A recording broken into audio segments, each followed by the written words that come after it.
قال انہوں نے کہا کنت مع رسول اللہ صلی اللہ علیہ وسلم فی غزوۃ، میں رسول اللہ صلی اللہ علیہ وسلم کے ساتھ ایک جنگ میں تھا، فلما قفلنا، تو جب ہم جنگ سے واپس ہوئے، تعجلت علی بعیر قطوف، تو میں ایک سست اونٹ پر جلدی میں نے کی، یعنی میرا اونٹ تو سست تھا لیکن میں نے اس پر بیٹھ کر تھوڑا تیز تیز جلدی جلدی ہانکنے کی کوشش کی۔ فلحقنی راکب من خلفی، تو میرے پیچھے سے ایک سوار مجھ سے آ ملا، فالتفت، تو میں نے اس کی طرف توجہ کی، اس سوار کی جانب، فَإِذَا أَنَا بِرَسُولِ اللَّهِ صلی اللہ علیہ وسلم، تو دیکھا کہ اچانک میں رسول اللہ صلی اللہ علیہ وسلم کے ساتھ ہوں، یعنی وہ آنے والے سوار جو تھے وہ سرکار کی ذات تھی۔ قال، سرکار نے فرمایا، ما یعجلک، کون سی چیز تمہیں جلدی کرا رہی ہے، کیوں جلدی کر رہے ہو؟ قلت، تو حضرت جابر کہتے ہیں میں نے کہا انی حدیث عہد بعرس، یا رسول اللہ میں نئی شادی والا ہوں، ابھی جلدی میں میری شادی ہوئی ہے، حدیث عہد ہوں، یعنی حدیث کا مطلب نیا، حدیث عہد بعرس، میں نئی شادی والا ہوں۔ قال فبکرن تزوجت ام سیبا، تم نے شوہر نادیدہ سے نکاح کیا ہے یا شوہر دیدہ سے نکاح کیا ہے، باکرہ سے نکاح کیا ہے یا مرد آشنا عورت سے نکاح کیا ہے، سیبہ سے نکاح کیا ہے، یعنی بیوہ وغیرہ۔ قلت، تو حضرت جابر کہتے ہیں میں نے کہا بل سیبہ، یا رسول اللہ میں نے سیبہ سے نکاح کیا ہے، جو کہ شوہر دیدہ ہے، مرد آشنا ہے۔ قال، سرکار نے فرمایا فہلا جاریۃ تلاعبھا وتلاعبک، تم نے کسی کنواری سے نکاح کیوں نہیں کیا جو تم سے کھیلے اور وہ تم اس سے کھیلو، تم اس سے کھیلتے وہ تم سے کھیلتی۔ اس سے اشارہ ہے سرکار کا اس بات کی طرف کہ ایک باکرہ جو ہے بمقابل سیبہ کے زیادہ محبت کرتی ہے اور اس سے دل بھی زیادہ لگتا ہے ایک دوسرے کا۔ قال فلما قدمنا، حضرت جابر فرماتے فلما قدمنا ذهبنا لندخلا، تو جب ہم مدینہ شریف کے قریب آ گئے تو ذهبنا لندخلا، تو ہم داخل ہونے لگے گھروں میں، یعنی داخل ہونے کے قریب ہی تھے۔ فقال، تو سرکار نے ارشاد فرمایا امہلوا حتی تدخلوا لیلہ اے عشاء، سرکار نے فرمایا رکو، ٹھہرو، رات میں داخل ہونا، یعنی عشاء کے ٹائم میں داخل ہونا، عشاء کے وقت میں داخل ہونا۔ کیوں ٹھہرنے کا حکم کیوں دیا سرکار نے، عشاء کے وقت رات میں داخل ہونے کا حکم کیوں دیا؟ لکے تمتشط الشعثۃ وتستحد المغیبۃ، تاکہ وہ عورت جس کے بال بکھرے ہوئے ہوں وہ کنگا کر لے، وتستحد المغیبۃ، اور وہ عورت جس کا شوہر اس سے جدا ہے، الگ ہے، غائب ہے، جو اپنے شوہر کو غائب کیے ہوئے ہے، وہ استحداد کر لے، یعنی منہ زیر ناف صاف کر لے، یعنی وہ اپنے شوہر کے لیے تیاری کر لے عورتیں۔ قال، امام بخاری فرماتے ہیں وحدثنی الثقۃ، مجھ سے حدیث بیان کی ثقہ نے، انہ قال، کہ انہ قال فی ھذا الحدیث، کہ اس ثقہ نے، اب ثقہ کو ذکر تو نہیں کیا امام بخاری نے لیکن بتا دیا کہ ثقہ ہے، اگرچہ میں نام ذکر نہیں کر رہا ہوں۔ ان ثقہ نے اپنی حدیث میں کہا ہے کیا، اسی حدیث میں الکیس الکیس یا جابر، یعنی یہ الفاظ بڑھائے ہیں ایک دوسری سند سے یہی حدیث ہے، تو اس میں الفاظ کیا ہیں بڑے ہوئے، الکیس الکیس یا جابر، الکیس الکیس یا جابر۔ الکیسہ الکیسہ یہ منصوب ہے اغراء کی بنا پر، یعنی ابھارنے کے لیے، اور یہ بھی کہا گیا ہے ترک جماع سے ڈرانے کے لیے ہے، کہ یعنی تم جماع مت چھوڑنا۔ ابن عربی نے یہاں پر یہ کہا کہ الکیس بے معنی عقل ہے، گویا کے معنی یہ ہوا الکیسا الکیسا سمجھداری سمجھداری، اے جابر یعنی اے جابر تم سمجھداری سے کام لینا، دانش مندی سے کام لینا، اور دانش مندی سے کام لینے کا مطلب یہ ہے کہ ولد کو طلب کرنا، یہ دانش مندی ہے۔ تو سرکار سے اس سے اشارہ کس کی طرف ہے؟ طلب ولد کی طرف۔ تو اس الکیسا الکیسا کی جو تفسیر یعنی الولد، سرکار نے جو دوسری سند سے امام بخاری فرماتے ہیں کہ اسی حدیث کی یہی حدیث دوسری جب سند سے ہے تو اس میں ثقہ نے مجھ سے بیان کیا کہ اس میں نبی کریم صلی اللہ علیہ وسلم نے فرمایا الکیسا الکیسا یا جابر، اور سرکار کی الکیس سے مراد ولد ہے یعنی دانش مندی، یعنی مطلب یہ ہے کہ جماع یا تو الکیسا الکیسا کا معنی یہ ہے تحذیر کے طور پر ہے، یعنی جماع کو چھوڑنا مت، یا یہ کہ الکیسا الکیسا اغراء کی بنا پر ہے یعنی ابھارنے کے لیے، کس بات پر ابھارنے کے لیے؟ جماع پر ابھارنے کے لیے۔ اور ابن عربی کی تفسیر سے یہ معلوم ہوا کہ انہوں نے فرمایا کہ الکیسا الکیسا کا معنی عقل مندی ہے، تو معنی ہوا کہ اے جابر دانش مندی، دانش مندی کی اختیار کرنا، اور دانش مندی سے اختیار کرنے کا مطلب یہ ہوا کہ طلب جماع سے طلب ولد یہی دانش مندی ہے۔ تو اشارتاً اس تفسیر کی بنا پر امام بخاری نے اس حدیث کو یہاں پر ذکر کر کے ترجمۃ الباب سے مناسبت ظاہر کر دی۔ حدثنا محمد بن ولید، اب امام بخاری وہی ایک حدیث ذکر کر رہے ہیں جس میں الکیسا الکیسا موجود ہے۔ حدثنا محمد بن الولید، ہم سے حدیث بیان کی محمد ابن ولید نے قال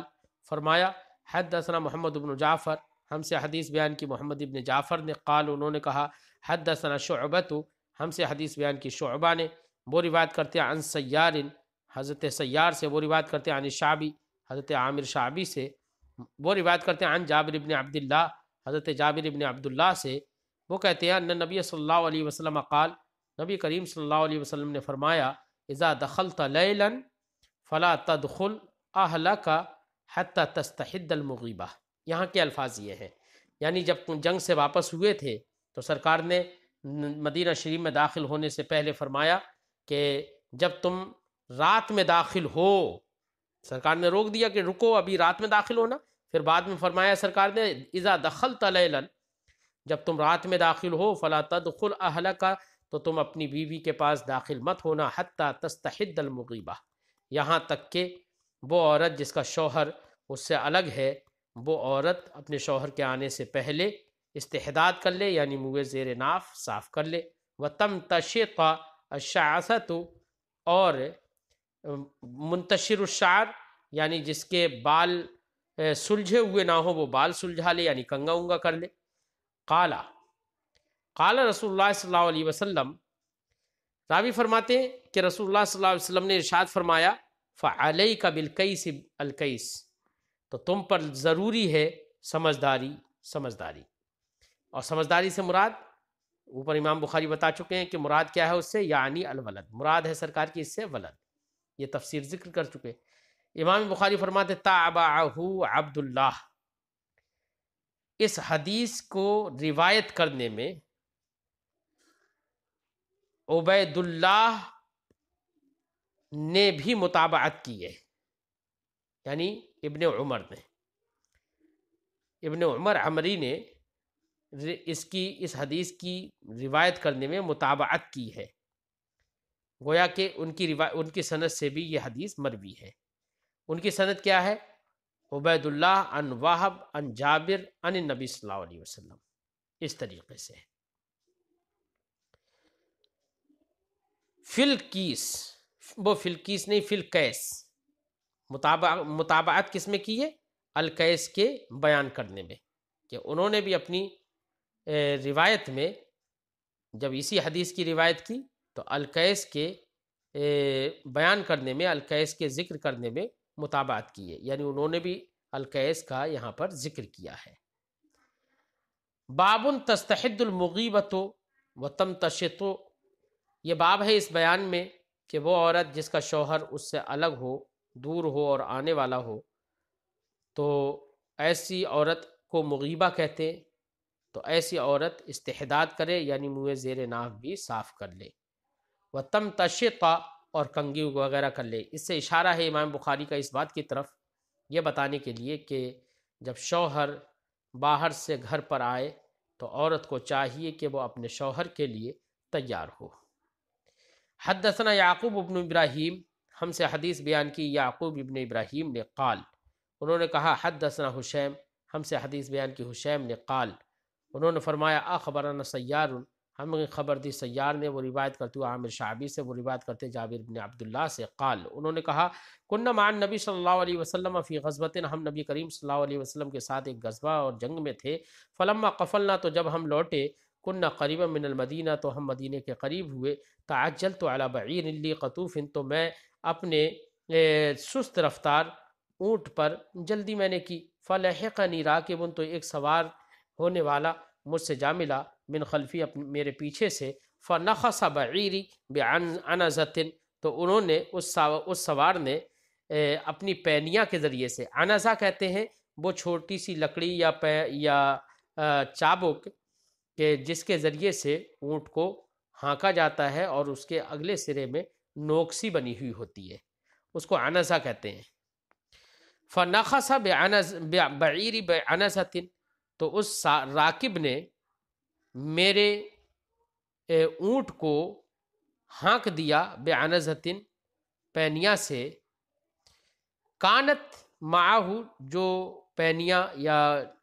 جو چھوٹی سی چابک اس کے پاس تھی، فسار بعیری کا احسن ما انت رائم من الابل، تو فرماتے ہیں کہ میرا اونٹ تو سست تھا لیکن فسار بعیری، پھر میرا اونٹ چلا، کا احسن ما، اس سے بھی زیادہ اچھا، ما انت رائم من الابل، جو تم اونٹ دیکھتے ہو، یعنی اچھے اونٹ چلنے والے جو ہوتے ہیں، جو اچھے چلتے ہوئے اونٹ آپ دیکھتے ہیں، اس سے بھی میرا اونٹ اچھا چلا۔ فالتفت، تو حضرت جابر کہتے ہیں کہ پھر میں متوجہ ہوا کہ کس نے ایسے ہانکا، فَإِذَا أَنَا بِرَسُولِ اللَّهِ، تو میں نے دیکھا کہ میں تو رسول اللہ صلی اللہ علیہ وسلم کے ساتھ ہوں۔ فَقُلْتُ یا رسول اللہ، تو میں نے کہا یا رسول اللہ، میں اس لیے جلدی کر رہا ہوں، انی حدیث احد بعرس، یا رسول اللہ میں نئی شادی والا ہوں، جلدی شادی کی ہے۔ قال، سرکار نے فرمایا اتزوجتا، کیا تم نے نکاح کر لیا؟ قلت، تو میں نے کہا نعم، ہاں۔ قال اب بکرن ام سیبہ، باکرہ سے کیا ہے یا سیبہ سے کیا ہے؟ قال، تو انہوں نے فرمایا، قلت، تو میں نے کہا بل سیبہ، بلکہ سیبہ سے کیا ہے۔ قال فہل لا بکرن تلاعبها و تلاعبک، تو تم نے کنواری سے کیوں نہیں کیا کہ وہ تم ان سے کھیلتے، وہ تم سے کھیلتی، تم ان سے دل لگاتے، وہ تم سے دل لگاتی۔ قال، تو حضرت جابر نے کہا فلما قدمنا، تو جب ہم مدینہ آ گئے یعنی مدینے کے قریب آ گئے، ذهبنا لندخلا، تو ہم داخل ہونے لگے، فقال، تو سرکار نے فرمایا امہلوا، رک جاؤ، حتی تدخلوا لیلا، یہاں تک کہ تم رات میں داخل ہونا، لیلن سے مراد عشاء، یعنی عشاء کے وقت داخل ہونا، کیوں؟ لتمتشط الشعثۃ، تاکہ بکھرے بالوں والی عورت اپنے بال سنوار لے، وتستحد المغیبۃ، اور وہ عورت جس کا شوہر اس سے الگ ہے، دور ہے اور آنے والا ہے، تو ایسی عورت منہ زیر ناف بھی صاف کر لے۔ باب ولا یبدین زینتہن الا لبعولتہن الی قولہ لم یظہروا علی عورات النساء، یہ باب ہے اس بیان میں، اللہ کے اس فرمان کے بیان میں کہ اللہ نے فرمایا لا یبدین زینتہن الا لبعولتہن، کہ عورتیں اپنی زینت کو ظاہر نہ کریں مگر اپنے شوہروں کے لیے، تو شوہروں کے لیے زینت ظاہر کر سکتی ہیں، کہاں تک؟ یہ پورے باب میں عنوان باب امام بخاری نے پوری آیت کریمہ کو بنایا لم یظہروا علی عورات النساء تک۔ اس باب سے امام بخاری یہ بتانا چاہتے ہیں کہ عورتیں اپنے شوہروں کے لیے زینت کیا کریں، آرائش کیا کریں، تاکہ ان کے شوہروں کے دل ان سے لگے، اور یہ آرائش، یہ زینت جو کریں وہ اپنے شوہروں ہی کے لیے کریں، شوہروں کے علاوہ کسی اور پر ظاہر نہ کریں۔ حدیث پاک سے یہ بات سمجھ میں آتی ہے، تو غیر شوہر کے علاوہ دوسرے پر اپنی زینت اپنی آرائش، اپنی زیبائش کا اظہار نہ کریں، یہ بتانا مقصد نہیں ہے اس باب میں۔ اس باب میں خاص کر بتانا یہ مقصود ہے کہ اپنے شوہر کے لیے زیبائش کریں تاکہ اس کا دل اس کی طرف مائل ہو۔ حدثنا قتیبۃ بن سعید، ہم سے حدیث بیان کی قتیبہ ابن سعید نے، قال، انہوں نے کہا، حدثنا سفیان، ہم سے حدیث بیان کی سفیان ابن عیینہ نے، وہ روایت کرتے ہیں عن ابی حازم، حضرت ابو حازم سے، انہوں نے کہا، اختلف الناس بأی شیء دُوِّیَ جرح رسول اللہ صلی اللہ علیہ وسلم، لوگوں نے اختلاف کیا ہے کہ کون سی چیز سے نبی کریم صلی اللہ علیہ وسلم کا زخم بھرا گیا یا زخم پر پٹی باندھی گئی یوم احد، احد کے دن، یعنی غزوہ احد میں سرکار دو عالم صلی اللہ علیہ وسلم کو زخم لگ گئے تھے، ان زخموں سے خون بہ رہا تھا، تو اس میں لوگوں میں اختلاف ہوا۔ اس میں اسے جب خون بہ رہا تھا تو ان زخموں پر، ان زخموں کے علاج کے لیے حضرت علی رضی اللہ تعالی عنہ پانی تلاش کرنے گئے اور اپنی ڈھال میں پانی لے کر آئے تھے۔ حضرت فاطمہ رضی اللہ تعالی عنہا نے سرکار دو عالم صلی اللہ علیہ وسلم کے زخم کو دھویا، اور دھونے کے بعد ایک پرانی سی چٹائی جلائی، چٹائی کا ٹکڑا جلایا، اور جلانے کے بعد اس کی راکھ کو سرکار کے زخم میں لگا دیا تاکہ زخم صحیح ہو جائے۔ اب اس حدیث پاک سے یہ بات سمجھ میں آتی ہے کہ زخم وغیرہ اگر لگ جائیں تو پرانی چٹائی وغیرہ جلا کے اس کی راکھ لگا لینا یہ مفید ہوگا۔ تو یہ علاج بھی سمجھ میں آ رہا ہے۔ مقصود امام بخاری کا یہ بتانا ہے کہ عورتیں اپنے شوہروں کے لیے زینت کا اظہار کر سکتی ہے۔ اس حدیث سے امام بخاری نے استدلال اس طور سے کیا کہ دیکھیے حضرت فاطمہ رضی اللہ تعالی عنہا نبی کریم صلی اللہ علیہ وسلم کے جسم پر لگے زخم کو دھو رہی تھیں اور اس پر چٹائی جلا کر اس کی راکھ کو لگا رہی تھیں۔ ایسی حضرت علی رضی اللہ تعالیٰ عنہ پانی لے کر آئے اور وہاں پر اس پانی کو حضرت فاطمہ کو دیا، اور حضرت فاطمہ نے اس پانی سے سرکار کے زخم کو دھویا تھا۔ اس کا مطلب، اس سے استدلال امام بخاری کا اس بات پر ہے کہ دیکھیے حضرت فاطمہ رضی اللہ تعالیٰ عنہا اپنے جمال اور حسن کا اظہار یہاں پر اپنے محرم نبی کریم صلی اللہ علیہ وسلم کے لیے کر رہی ہیں یا اپنے شوہر کے لیے کر رہی ہیں، حضرت علی ابن ابی طالب کے لیے، ورنہ کسی اور کا ذکر نہیں ہے کہ کوئی آیا اور حضرت فاطمہ کو یہ چیز دی، وہ چیز دی، حضرت فاطمہ نے ان کے لائی ہوئی چیز سے ایسا کیا، کسی کا ذکر نہیں ہے۔ اس سے استدلال امام بخاری نے اس پہ کیا کہ اپنے شوہروں کے لیے زینت کا اظہار یا اپنے باپ وغیرہ کے لیے زینت کا اظہار کر سکتے ہیں، یعنی ان سے پردہ لازم نہیں ہے۔ ٹھیک ہے، فرماتے ہیں اختلاف الناس، راوی فرماتے ہیں کہ لوگوں نے اختلاف کیا۔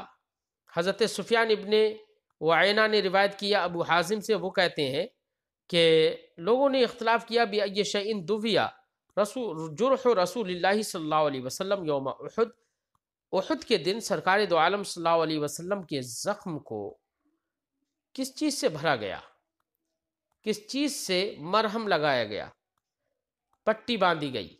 فسألوا سہل ابن سعد الساعدی، تو لوگوں نے سہل ابن سعد ساعدی سے پوچھا اس کے بارے میں، اس مسئلے کے بارے میں۔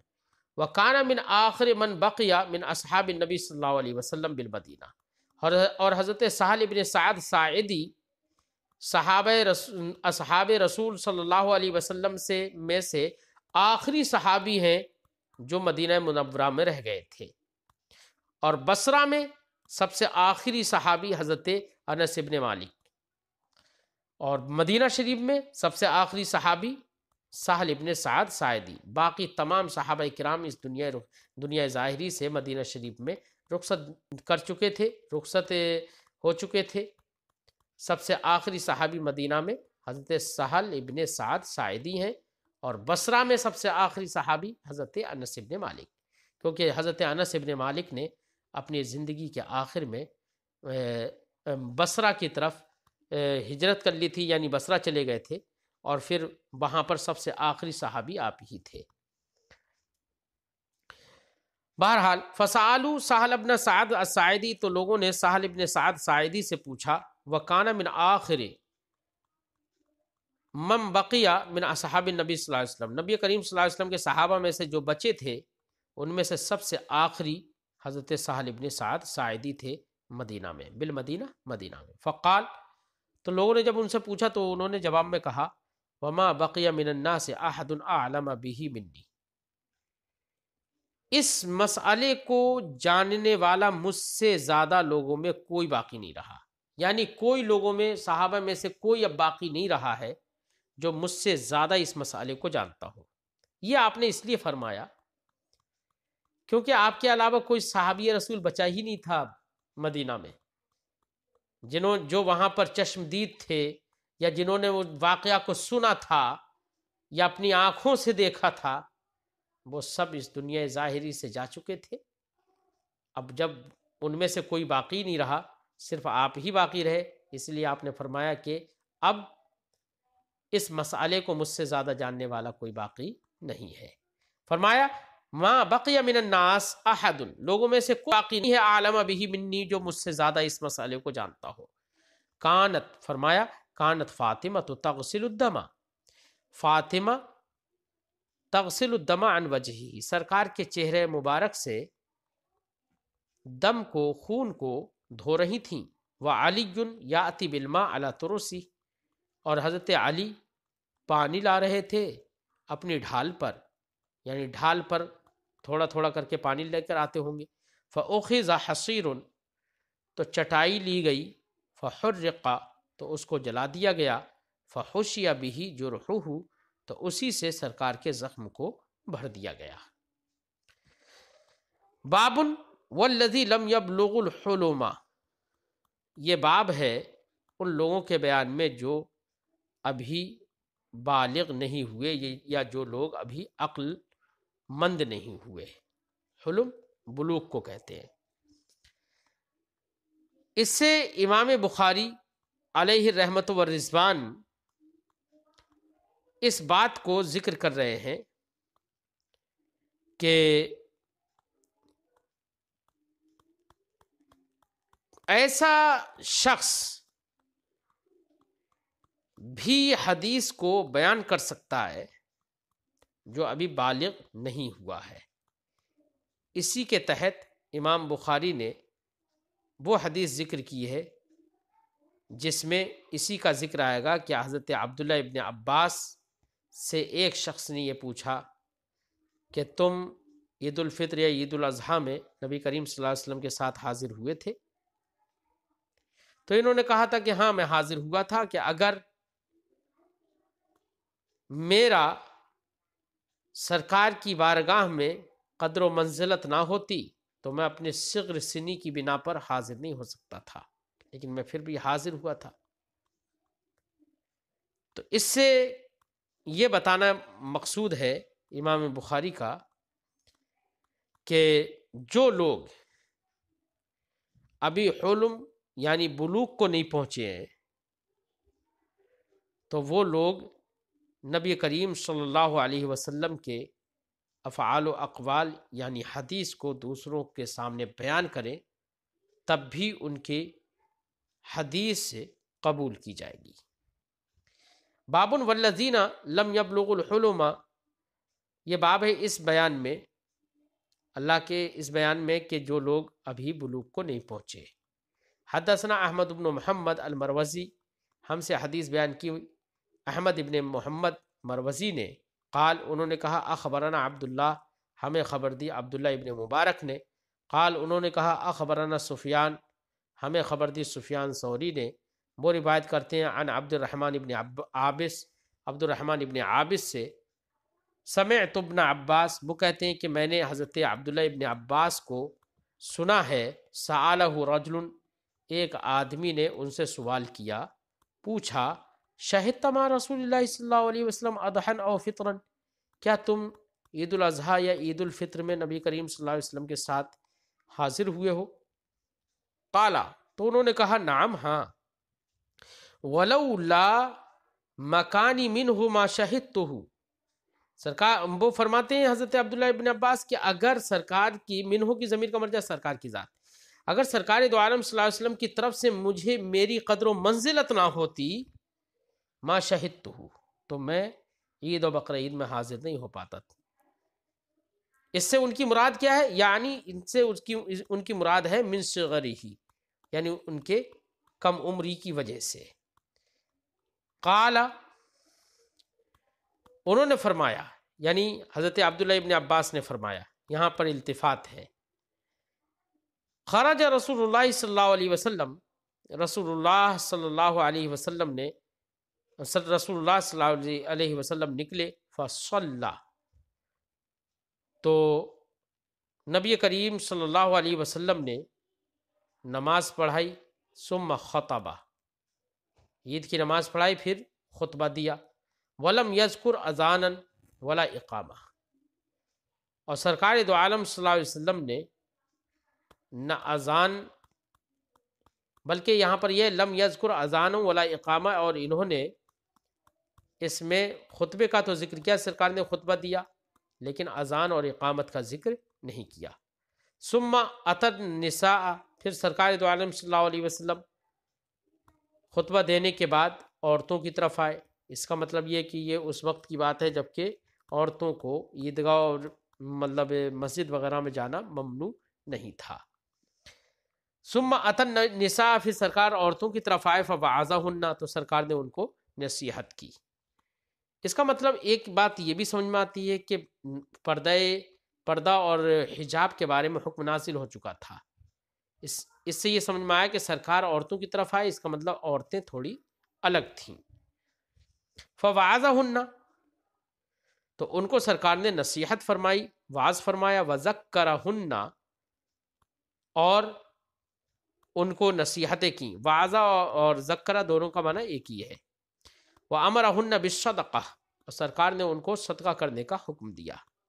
فَرَأَيْتُهُنَّ، تو حضرت عبداللہ ابن عباس فرماتے ہیں میں نے عورتوں کو دیکھا، يَهْوِينَ إِلَىٰ آذَانِهِنَّ وَحُلُوقِهِنَّ، وہ اپنے کانوں اور اپنے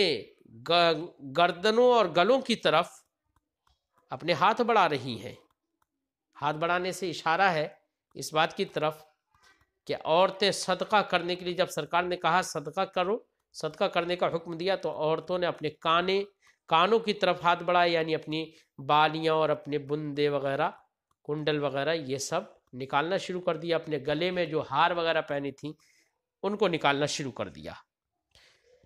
یدفعن الی بلال، وہ عورتیں یہ سب نکال کر بلال کو دے رہی تھیں۔ ثم ارتفع، پھر اٹھے، ارتفع ہوا و بلال الی بیتہ، پھر سرکار دو عالم صلی اللہ علیہ وسلم اور بلال اپنے گھر کی طرف اٹھے، یعنی لوٹ گئے، چلے گئے۔ تو دیکھیے حضرت عبداللہ ابن عباس رضی اللہ تعالی عنہ چھوٹے ہیں، اس کے باوجود حدیث کو بیان کر رہے ہیں، بتا رہے ہیں۔ اس سے پتہ چلا کہ صغر سنی میں بھی حدیث کی روایت صحیح ہے۔ باب قول الرجل لصاحبہ هل اعرستم اللیلۃ، یہ باب ہے اس بیان میں کہ کوئی مرد اپنے صاحب سے کہے، یعنی اپنے سامنے والے سے کہے، هل اعرستم اللیلۃ، کیا تم نے رات فعل زوجیت انجام دیا۔ اس بیان میں وطعن الرجل ابنتہ فی الخاصرہ عند العتاب، اور اس بیان میں کہ مرد اپنی بیٹی کو طعنہ دے، اس کی کمر میں انگلی چبھائے، تو طعن الرجل کا یہاں پر انگلی وغیرہ چبھانا، مرد کا اپنی بیٹی کی پیٹھ میں یا کوکھ میں تانا مارنا، یعنی انگلی سے اس کو مارنا، نیزے کی طرح مارنا، عند العتاب، سرزنش کرنے کے وقت۔ اب امام بخاری نے یہاں پر عنوان باب کے 2 جز رکھے۔ ایک جز تو رکھا قول الرجل لصاحبہ هل اعرضتم اللیلۃ، اور دوسرا جز رکھا طعن الرجل ابنتہ فی الخاصرۃ عند العتاب۔ امام بخاری نے عنوان باب کے 2 جز رکھے ہیں۔ دوسرے والے جز سے متعلق تو حدیث امام بخاری نے یہاں پر ذکر کی، لیکن پہلے جز سے متعلق امام بخاری نے حدیث ذکر نہیں کی۔ تو یہ امام بخاری کی عادت سے ہے کہ کبھی کبھی باب باندھتے ہیں اور اس کے تحت حدیث ذکر نہیں کرتے۔ حدیث ذکر اس لیے نہیں کرتے ہیں کبھی کبھی کہ اس باب سے متعلق امام بخاری کے شرط کے مطابق حدیث نہ ملی ہو۔ تو سوال یہ ہے کہ تو پھر عنوان باب ہی نہیں باندھنا چاہیے۔ تو اس کے لیے ہمارے ائمہ نے یہ فرمایا ہے کہ ممکن ہے کہ امام بخاری رضی اللہ تعالی عنہ نے مسودہ تیار کیا ہو اور مسودہ میں وہ حدیث لکھی ہو، لیکن پھر امام بخاری کو معلوم ہوا ہو کہ یہ حدیث تو صحت کے شرائط کو نہیں پہنچتی ہے، اس لیے باب تو رہ گیا لیکن اس کے تحت حدیث امام بخاری نے ذکر نہیں کی۔ لیکن پہلے والے جز اور عنوان باب کے پہلے والے جز سے متعلق حدیث آپ لوگوں نے مسلم شریف میں پڑھی ہے، حضرت ام سلیم کی حدیث، وہ ابھی ہم ذکر کریں گے۔ ترجمہ کرتے ہیں۔ حدثنا عبداللہ ابن یوسف، ہم سے حدیث بیان کیا عبداللہ ابن یوسف نے، قال، انہوں نے کہا، اخبرنا مالک، ہمیں خبر دی مالک نے۔ وہ روایت کرتے ہیں عبد الرحمن ابن قاسم سے، وہ روایت کرتے ہیں اپنے والد یعنی ابن قاسم سے، وہ روایت کرتے ہیں اپنے والد قاسم سے، اور وہ روایت کرتے ہیں عن عائشہ، حضرت عائشہ سے، قالت، انہوں نے کہا، آتبنی ابو بکر۔ یہ اصل میں پوری حدیث ہے، امام بخاری نے یہاں پر ذکر کیا جب حضرت عائشہ صدیقہ رضی اللہ تعالی عنہا کا ہار گم گیا تھا، تو ایک جگہ پر سرکار دو عالم صلی اللہ علیہ وسلم نے اسی ہار کی وجہ سے قیام فرمایا اور پوری رات وہیں پر ٹھہرے رہے۔ لوگ ہار تلاش کرتے رہے لیکن ہار نہیں ملا، تو کچھ لوگوں نے حضرت ابو بکر صدیق رضی اللہ تعالیٰ عنہ سے کہا تھا کہ دیکھیے آپ کی بیٹی نے کیا کیا، سب کو روک رکھا ہے اور یہاں پر وضو کرنے کے لیے پانی بھی نہیں ہے۔ تو حضرت ابو بکر صدیق رضی اللہ تعالیٰ عنہ حضرت عائشہ کے پاس گئے تو دیکھا کہ سرکار دو عالم صلی اللہ علیہ وسلم حضرت عائشہ کے ران پر سر رکھ کر آرام فرما رہے ہیں۔ تو حضرت ابو بکر صدیق رضی اللہ تعالیٰ عنہ نے حضرت عائشہ سے کہا کہ تم نے سرزنش فرمائی کہ تم نے ایسا ایسا کر دیا، سبھی لوگ پریشان ہیں۔ اور اسی بیچ حضرت عائشہ فرماتی ہیں کہ حضرت ابو بکر صدیق نے، جو ان کے والد ہیں، انہوں نے اپنی انگلی ان کی کوکھ میں ماری، یعنی ایسے ماری جیسے کہ نیزہ مارتے ہیں، تو بہت زور سے لگی۔ فرماتی ہیں کہ اتنی زور سے لگی کہ اگر سرکار کا سر مبارک میری ران پر نہ ہوتا تو ضرور میں حرکت کرتی، یعنی اس کی بے چینی کی، اس کی تکلیف کی وجہ سے بے چین ہو جاتی، لیکن سرکار کا سر مبارک میری ران پر تھا، سرکار آرام فرما رہے تھے، اس لیے میں وہ برداشت کی ہوئی تھی۔ تو دوسرا جو عنوان باب کا جو دوسرا جز تھا، اس حدیث پاک سے معلوم ہوا، اس حدیث پاک کی مناسبت دوسرے جز سے تو ہو گئی، ابھی پہلے والے جز سے متعلق حدیث نہیں ملی، ابھی ہم ذکر کریں گے۔ فرماتے ہیں وجعل حضرت عائشہ فرماتی ہیں وجعل یطعننی بیدہ فی خاصرتی، تو حضرت ابو بکر اپنے ہاتھ سے میری کوکھ میں تانا مارنے لگے، نیزہ مارنے لگے۔ انگلی سے نیزہ مارنے کا مطلب انگلی گھسیڑنا۔ فلا یمنعنی من التحرک، تو مجھے حرکت کرنے سے نہیں روکا، نہیں روکتی الا مکان و رسول اللہ صلی اللہ علیہ وسلم و رأسہ علی فخذی، تو حرکت کرنے سے، ہلنے سے مجھے نہیں روکا سوائے اس نے کہ رسول اللہ صلی اللہ علیہ وسلم اور آپ کا سر مبارک میری ران پر تھا۔ تو یہاں پر امام بخاری نے یہ حدیث یہاں پر ذکر کی، جس کا تعلق جزء ثانی سے ہے عنوان باب کے، لیکن جزء اول سے متعلق امام بخاری نے حدیث ذکر نہیں کی۔ وجہ ہم نے بتا دی ہے کیوں ذکر نہیں کی، لیکن اس جزء اول سے متعلق ایک دوسری حدیث ہے جو حضرت ابو طلحہ اور ام سلیم کا واقعہ ہے۔ حضرت ابو طلحہ اور حضرت ام سلیم کا واقعہ جو مسلم شریف میں آپ نے پڑھا، اس کا اجمالی طور پر میں اس کا مفہوم بیان کر دیتا۔ حضرت ابو طلحہ رضی اللہ تعالی عنہ گھر سے باہر گئے ہوئے تھے اور ان کا بیٹا بیمار تھا۔ حضرت ام سلیم رضی اللہ تعالی عنہ اپنے بیٹے کی تیمارداری کر رہی تھی، گھر بار کو دیکھ رہی تھی، لیکن دیکھا کہ بیٹا انتقال کر چکا ہے، تو حضرت ام سلیم نے صبر و رضا کا اظہار کیا اور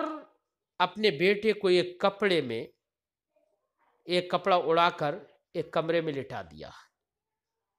بیٹا انتقال کر چکا ہے۔ حضرت ابو طلحہ جب آئے تو ابو طلحہ نے پوچھا کہ بیٹا کیسا ہے؟ تو حضرت ام سلیم نے کہا بہتر ہے، لیکن یہ نہیں کہا کہ بہتر کس جہت سے ہے۔ ان کی نیت یہ تھی توریہ کے طور پر کہ بہتر اس جہت سے ہے کہ وہ اللہ کو پیارا ہو چکا ہے، لیکن حضرت ابو طلحہ سمجھے کہ شاید افاقہ ہو گیا ہے اور اس کو جو پریشانی تھی وہ پریشانی دور ہو گئی ہے یا کم ہو گئی ہے۔ تو حضرت ام سلیم نے صبر کا اظہار کیا اور اپنے خاوند کو حضرت ابو طلحہ کو کھانا کھلایا۔ پھر فرماتے ہیں کہ پھر ہم بستر ہوئے۔ ہم بستر ہونے کے بعد صبح جب ہوئی تو حضرت ام سلیم نے حضرت ابو طلحہ کو بتایا کہ ان کا بیٹے کی روح پرواز کر چکی ہے۔ تو حضرت ابو طلحہ رضی اللہ تعالی عنہ نے یہ پورا واقعہ سرکار دو عالم صلی اللہ علیہ وسلم کے سامنے رکھا تھا۔ تو سرکار نے ارشاد فرمایا اعرستم اللیلۃ، کیا تم لوگ میاں بیوی رات میں ہم بستر ہوئے تھے؟ تو حضرت ابو طلحہ نے کہا کہ جی یا رسول اللہ ہم بستر ہوئے تھے۔ تو سرکار نے فرمایا کہ اللہ رب العزت اسی کے سبب تم کو ایک اچھا بیٹا عطا فرمائے گا، اور ایسا ہی ہوا کہ حضرت ابو طلحہ کے گھر پر بعد میں ایک نیک اور صالح بیٹا پیدا ہوا۔ تو اب اس حدیث میں یہ ہے اعرستم اللیلۃ، جس کی تخریج امام مسلم نے بھی کی ہے۔ تو یہ حدیث عنوان باب کے جزء اول سے مناسبت رکھتی ہے۔ اب امام بخاری نے حدیث کو ذکر کیوں نہیں کیا؟ میں نے وجہ بتائی کہ ممکن ہے کہ امام بخاری رضی اللہ تعالی عنہ کے شرط پر نہ اتر رہی ہو کھری، اس لیے امام بخاری نے اس حدیث کو ذکر نہیں کیا۔